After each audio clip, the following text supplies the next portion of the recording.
Audio Jungle.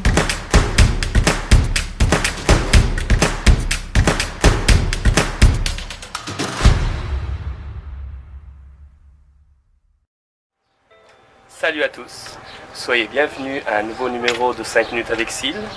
Aujourd'hui on se retrouve à Neuchâtel et on a devant nous Caro, une créatrice que je suis très fan, qui a accepté le défi de se faire interviewer par moi. Salut. Salut. Est-ce que tu es prêt pour notre exercice? Oui. Alors je vais mettre le petit chrono et on commence. Top. Chrono. Alors, décris-toi en quelques mots. C'est souvent la question piège quand même. Qui es-tu? Quelqu'un de très joyeux, qui est mort la vie à pleines dents, assez fofolle, des fois un peu trop, mais quelqu'un de très joyeux, c'est pas. Est-ce que tu te sens comblé en ce moment? Oui, quand même, assez. Oui, après les expériences que j'ai voir à New York, le Pérou, c'est quand même des étapes que, en tant que styliste, t'en rêves. New York, c'est le Graal, comme on pourrait dire. Exact. Mais non, génial. Ça, c'est très cool. Alors, tu es une excellente créatrice de mode qui me plaît beaucoup. Est-ce que c'était déjà un de tes rêves d'enfant? Oui, toute petite. Oui, parce qu'en fait, ma nonna, qui habitait à Paris, elle était couturière en fait, une maison de haute couture parisienne. Et en fait, quand j'allais à chaque fois en vacances chez elle, je la voyais avec ses petites machines, ses petits outils, ses épingles. Je me rappellerai toujours les petits manchons qu'elle avait avec plein d'épingles. Et je prenais des mesures. De temps en temps, je l'accompagnais dans un atelier. Donc, je te parle de ça, j'avais 5-6 ans, mais je me rappellerai toujours ces grands ateliers sous les sous-toits, vraiment comme à l'ancienne, c'était des métrages de tissu, il y avait plein de nonnas qui étaient là, beaucoup d'italiennes, et elles parlaient tout en italien, ça m'a fait et tout, ça me faisait toujours autant rire. Moi j'adorais aller la voir, la regarder, faire ses patrons, dessiner, couper, et de temps en temps à la maison aussi elle avait une vieille singère, elle était encore avec le pied en bas. Et puis elle nous faisait elle faisait de temps en temps des petites robes. Donc j'étais toute contente. J'imagine. Et comment fut le tout début, désolé, dans le parcours de la mode? Comment est-ce que tout a commencé? En fait, depuis toute petite, je regarde souvent des défilés. Mes grandes idoles, c'est Yves Saint Laurent et Alexandre McQueen. C'est vraiment deux personnages que j'adore. Ils sont malheureusement décédés l'un et l'autre, mais c'est quand même des personnes que j'adore leur travail. J'ai toujours suivi leur travail. J'achetais des Vogue, je déchirais leurs pages. Je me faisais des petits livres quand j'étais petite avec plein de tenues collées dedans. Et je m'amusais toujours à dessiner des robes de Barbie en fait. Je faisais ma grande styliste dans ma chambre, toute seule. Et puis je découpais dans des tissus, mais vraiment je prenais des gousses dorées, mais vraiment je me faisais engueuler. Oh là là, j'imagine bien.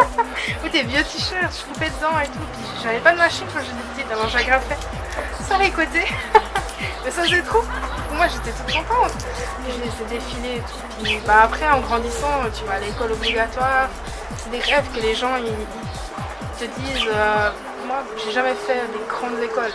J'ai jamais été. Quand j'étais à l'école secondaire, j'avais pas des bonnes notes. Enfin, on va dire que mentalement, j'étais pas du tout là. Par contre, avec les mains, je force. Je me demande de faire les divisions. Non, merci. Par contre, tu me demandes de créer un truc avec les mains, c'est le top. Et ils m'ont toujours dit, je m'en rappellerai toujours, quand j'étais petite, c'est ma prof d'allemand. Je me demandé ce que je voulais faire et au début, je voulais faire manager chez Calvin Klein, comme ma grande sœur, et créatrice de mode. Et elle m'a dit qu'avec les notes que j'avais, j'y arriverais jamais dans la vie. Il ne faudra pas que je rêve. De toute façon, je finirais caissière de nuit. Alors ça te fout un coup, du coup tu oublies un peu ça parce que tu te dis ben voilà en fait au final moi je rêve, je suis dans mon bisounours et peut-être qu'elle me voit vraiment comment je suis.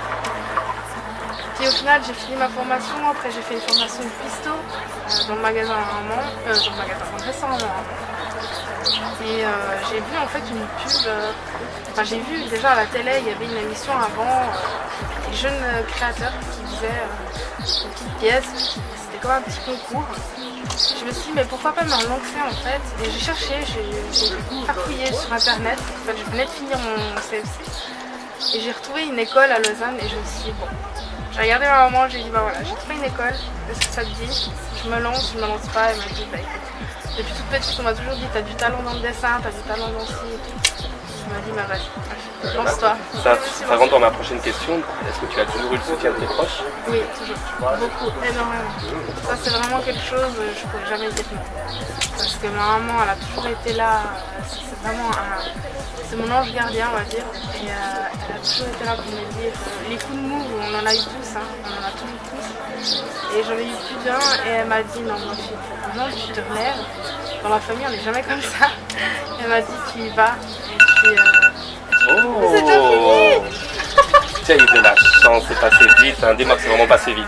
Ah mais c'est hyper facile. Je sais que bon, normalement je devrais stopper les questions, mais il y en a une que je voulais vraiment te demander. Je trouve que c'est très important, surtout pour les personnes qui vont voir cette interview. Comment tu caractériserais ton style quand tu crées? Quel est ton style? Qui est cette créatrice? C'est un style. Là, pour les robes que j'ai fait, je me suis un peu on va dire, écarté un peu de mon style, mais franchement ça va revenir. Son style c'est assez placé en fait sur le côté chic du Saint-Laurent et le côté trash d'Alexandre McQueen. Comme je disais, c'est toujours chic and sexy and chic. C'est un très beau mariage. Et trash. Très beau mariage. Alors là, je vais te montrer une image que voilà, je voudrais que tu me parles un petit peu qu'est-ce qu'elle représente et ton ressenti sur ce moment-là. Oui, l'histoire d'un autre moderne. Je pense ma plus belle histoire. C'est quelque chose que la première année, je ne suis pas arrivée. Et comme j'ai un tempérament, un caractère, je mélange serve italienne, j'y retourne et en fait quand j'ai un honneur dans la bouche, je ne l'ai jamais.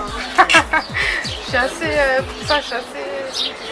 Et j'ai retenté ma chance parce que je me suis dit en fait cette première place je la veux et je l'aurai. Et je l'ai eu. Vous voyez, le mélange entre la Serbie et l'Italie, ça donne ça. Alors je vais t'inviter à écrire un petit mot, une petite dédicace dans une des photos, tu peux choisir le stylo. Et à vous, je vous dis à la prochaine. Voilà un numéro de plus, j'espère que cela vous plaît. Il sera très vite sur YouTube, sur la page. Et voilà, continuez à nous suivre sur les réseaux sociaux. Et à plus tard.